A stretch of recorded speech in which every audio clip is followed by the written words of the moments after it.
aglio e olio, otherwise known as garlic and oil. Let's get started. First and foremost, you're going to want to drop your spaghetti in a pot of salted boiling water. Meanwhile, in a cold pan, you're going to put in your olive oil. Here I'm using Frankie's 457. We're making a half pound of pasta, so you're going to use about a third of a cup of olive oil. Just going on a good layer at the bottom of that pan. Then you're going to take your rasper, you're going to grate in about 3 to 5 cloves of garlic, depending on how garlicky you like it. It is called garlic and oil pasta, so I like it pretty garlicky. I go with about 5 cloves always for a half pound of pasta. You're going to grate it in, you're going to turn it on to medium-low heat. You're going to bring it up to a sizzle. You don't want the heat super hot here because you don't want to burn that garlic. It's really important. If you burn that garlic, you're going to have a bitter taste. What you want to do is you just want to cook that garlic through. You want to perfume that olive oil, and you want to break down that garlic. That's why I grate it in, because it partially breaks it down so that you don't have any big chunks of garlic. Make sure you season it up with some salt. I put a little bit of black pepper in there. This is not traditional, but in all these kind of Roman pastas, I love black pepper in it. And then about a minute before you put your pasta in there, you're going to put some chili flake in there, as much as you like to spice it up. I don't like a ton of it, so you just see me put a little bit in there. You're going to pull your pasta about 2 minutes before al dente and put it in that olive oil and stir it around and get that olive oil all over it. The reason why you're pulling it 2 minutes before al dente is that you want to cook that pasta in that olive oil, in that garlic. So we're going to ladle in quite a bit of the pasta water here. Look at how starchy that pasta water is. I cook my pasta in less water than you normally would because you really want to get that starchy water.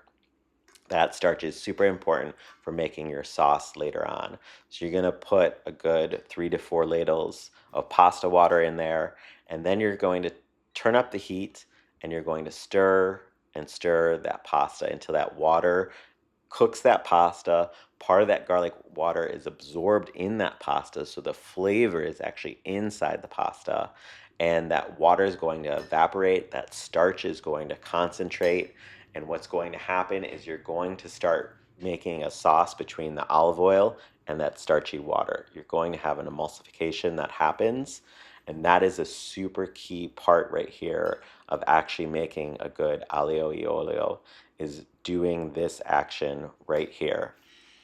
You see, flip it there, turn it around, that sauce is coming together. You're going to have an emulsification there. Towards the end, put in some parsley. You're going to put in some ice cold cube butter. Now this is not traditional, but this absolutely makes a very unctuous, beautiful sauce. This is called mounting it with butter. It's just a fancy term for taking cold butter, slowly melting it into a liquid, which causes a sauce, because what it does is the fat is suspended in the liquid, in this case starchy water, and that's what causes the emulsification and the sauce to happen, and that's how you get that beautiful, rich sauce that you want to have on any of these types of pastas. Um, you're just going to keep on playing with it. Put in some cheese, put in some water, get it to the right consistency that you want, and then once you're done, you can start plating it. You're looking for a sauce that is actually a little bit looser than you would want, because as you plate it and as you bring it to the table, that sauce is going to tighten up. So you want it just a little bit looser than what you would think.